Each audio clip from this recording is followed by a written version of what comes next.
Stay tuned until the end of this episode. I am going to talk through this wonderful workout after we watch Michael get crushed. But he doesn't get crushed. Ding, ding, throw down! So he's gonna be. I was like, I have no clue what I'm going to say. Hold on. Who is that? Am I just saying Brandy? Just go. Move your hand in. Move your hand in. Come on.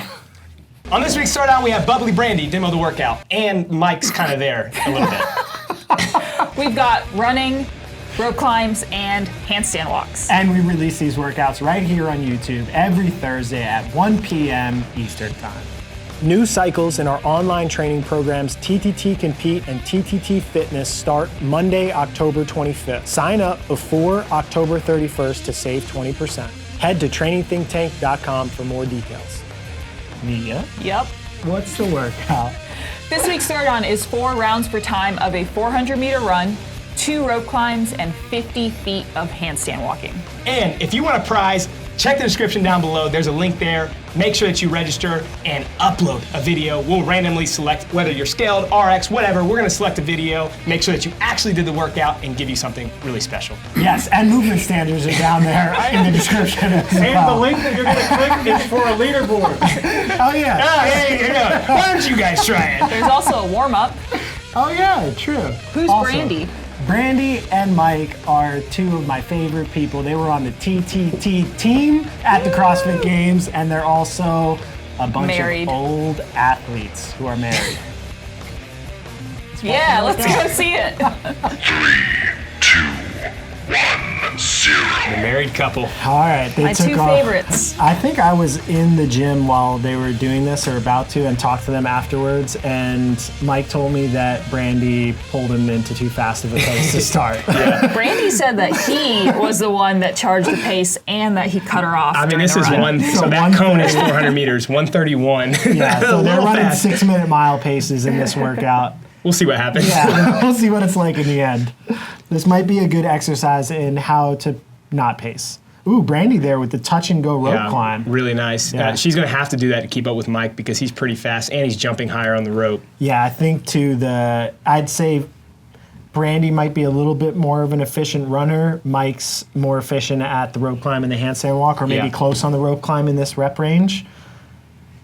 What Mike usually does well is once he does 25 feet, he's pretty quick at turning around and kicking back up like that was maybe 3 or 4 seconds. I think this is where Brandy will probably lose the most time is the 25-foot mark. Yeah, so I mean, even there, that was only maybe a 5 or 6 second different transition, but Mike's already done with the handstand walk and out on the run. So it starts to compound, and if that's their fresh pace, I think that if Brandy's breaking down a little bit in set 1, that'll probably amplify. And ooh, look at this. Fast forward. Yeah. And he's back.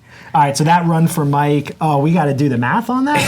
That's about the same, I think it was right? That's like 154. Was it not? Our data is hard to follow. I'm so confused. It was slower than the first one, so he went out a little hot. Yeah, we know that his last 400 was a 210. So this pace of going 130 to start and going to 210 to finish, which maybe was a little bit of a spoiler there, it just shows you'd probably be better off maybe pacing it somewhere in the midpoint of that and trying to be a little bit fresher in the last round. Yeah. Brandon, Mr. Separator. What's the separator in this? Well, I mean, the run is definitely going to be the separator right now between these two, other than the handstand walk transition. They're rope climbing at the same speed. Their handstand walks are pretty similar.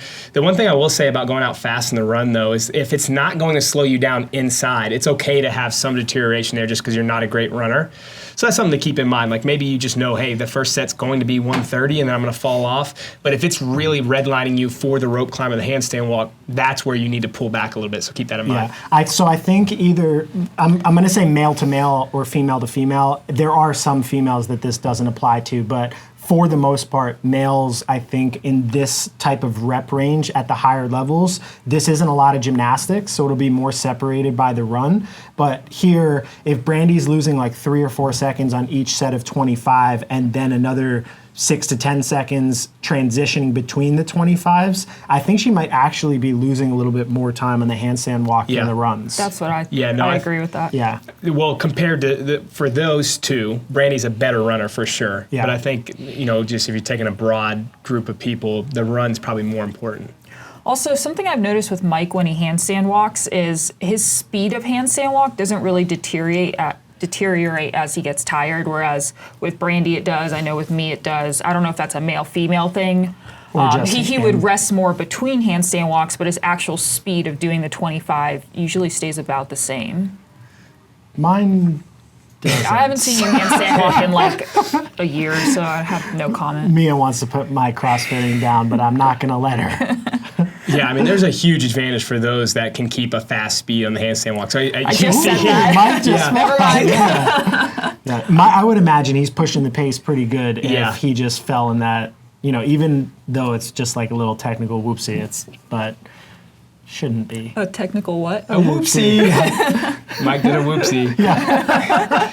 This combo, too, even though it's only 2 rope climbs, it's still tough going up and down the rope fast 2 times and then going right into a handstand walk. Because you can see Brandy here is having to wait a little bit. And it's tough, too. If you're trying to do 25 feet unbroken, you always feel like you need to rest a little bit longer, and you probably do. Yeah, I think this type of a workout is really going to be dictated pacing-wise relative to your skill level. If you know this is a lot of gymnastics for you, so 200 feet of total handstand walking and 8 rope climbs, for an elite competitor, that's not that much gymnastics. But for an intermediate or RX, that could be a real bottleneck for you. If that's the case, you're looking at this workout like your runs are basically active recovery. Right. Like you shouldn't be pushing the pace. And I think maybe Brandy spilled over a little bit too far into pushing the earlier pace, and then that is costing her here now on the gymnastics. Yeah. She did say that, and Are you defending your teammate? Yes. Okay. Brandy's my favorite person. But these 2 movements are really hard to breathe in. So if you come back hard from the run and you're not efficient at the movements and you can't breathe through them, then that's going to be even more difficult. So this is Mike's last run, right? Finishing right So he's around in the the 4th 10-minute round. mark. He's in the shuffle mode, not run mode. I actually was I'm going to pretty mention sure that. she made up ground on the last few runs, but It was just too wasn't much. quite enough Yeah. to catch up on the handstand walking. Yeah, so let's see what the break. Oh, we were not going to be able to see the break between reps there because Brandy's coming in, but she's still only 15 seconds behind, so she's probably making up time on the run. I would imagine too, just based on seeing her run cadence there versus Mike's when he was coming in.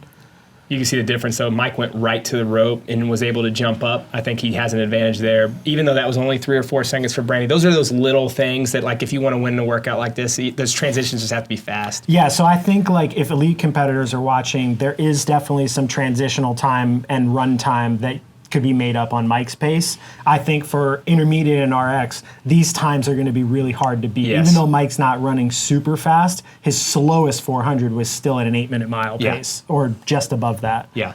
And his speed inside the gym was really good, too. So, I mean, these are really good times.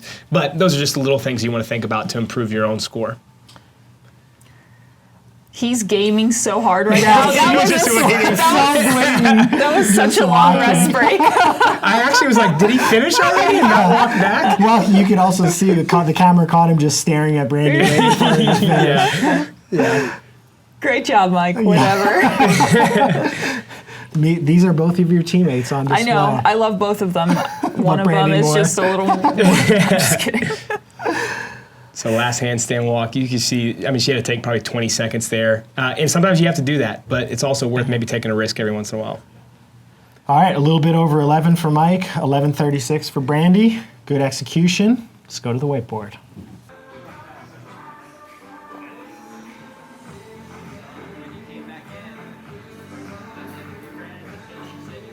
Can you talk?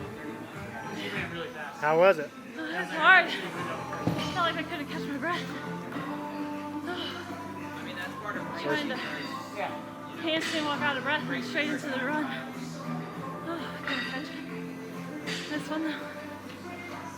Little bit of a different look this week for a qualifier style workout. We have seen running in the games stage 1 of 2020. So running, here we are. 4 rounds, 400, 2 rope climbs, 50-foot handstand walk. As you go through this, it is a mile of running. Now, intermediate, RX, elite athletes, I feel like most people competing in the sport of running or competing in the sport of CrossFit have the ability to run, But what you want to do with this workout is maybe have a little bit of a tighter execution relative to your run capabilities than you saw in the demo. So Mike and Brandy both started at about a 130 pace for the 400 and ended in the last one around a 210, which means their mile pace ranged from a 6-minute mile pace to an 8:40.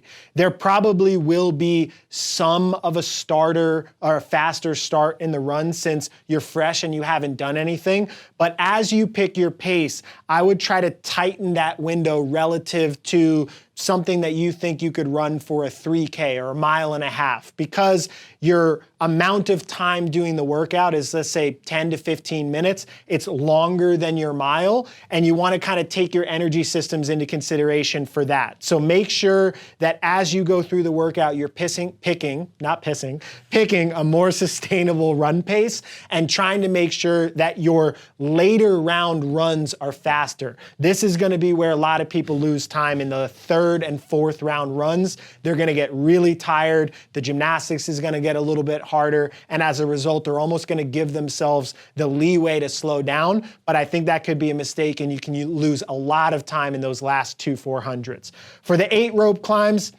we're allowing you to use your legs. So I think for most people, the focus is get off the run, get up to the rope climb, get it done quick, up and down quick, and get through those as quickly as you possibly can. Now, I know for intermediate athletes or people whose clamps aren't as tight, this might be a time in the workout where you have to like slow down, chalk up, be more technical. But if you have the skill and ability, that transition of coming right from the run into the rope can really be a separator. And we saw that in this demo in the difference between how Mike approached the rope and how Brandy approached the rope, and that Mike was already halfway down in his handstand walk as a result of doing a quick rope climb with no transitional change and no waiting around. So that could be an area for you to make up time on your competitors. The last is 200 feet of handstand walk. It's all 50 feet, 25 down, 25 back. I think the real separator and what we saw with Brandy is that round 3 and 4 are gonna really start to spread people out. Your heart rate is continuing to elevate and escalate as you're doing more running. You've already accumulated 2, then 4, then 6, then 8 rope climbs. So your arms and your upper body is getting kind of tired. And then you have to invert and balance yourself on your hands. That is going to be a real big time-consuming spot for people. First, your handstand walk could potentially slow down, and then when you turn around at the 25-foot mark, taking a bunch of seconds there to kind of recuperate, recover, get into a resting posture, and wait until you're ready to kick back up for that last 25. So these are the things that you need to be prepared for as you're going through the workout. It really seems like rounds 3 and 4 are going to be where the major separators are. So this one is all about pacing relative to your skill level. If you're great at gymnastics, like we talked about with male athletes in the sport, 8 rope climbs and 200 feet of handstand walk is a cakewalk, which means this is almost like a 1 mile run for time with some fast gymnastics in between it. If this amount of gymnastics for you is a bigger time suck and it's going to be something that's going to take you closer to failure, then as you create your strategy, instead of trying to push the run and even go fast at all, you might think of it like, hey, these are all active recovery and I'm going to try to push the pace here as much as possible, then turn and run and jog only as fast as I know that I feel like my arms are recovered by the time I get in. That's what I got for strategy for this workout. Pace smart, do it well, climb like a monkey, walk on your hands like a circus gorilla. Good luck, crush the throwdown. I'll see you next week. It's a wrap, you know what I'm saying? Your boy Project Pata in this thing, man. Hey, look, man, thank y'all for watching Training Think Tank's YouTube channel. Y'all hit that motherfucking subscribe button, you know what I'm saying? So y'all go ahead, man. Thank y'all for watching the channel, you know what I'm saying? Hit that motherfucking subscribe button, let it be known, what it be known, what it be known, you know what I'm saying? Pata.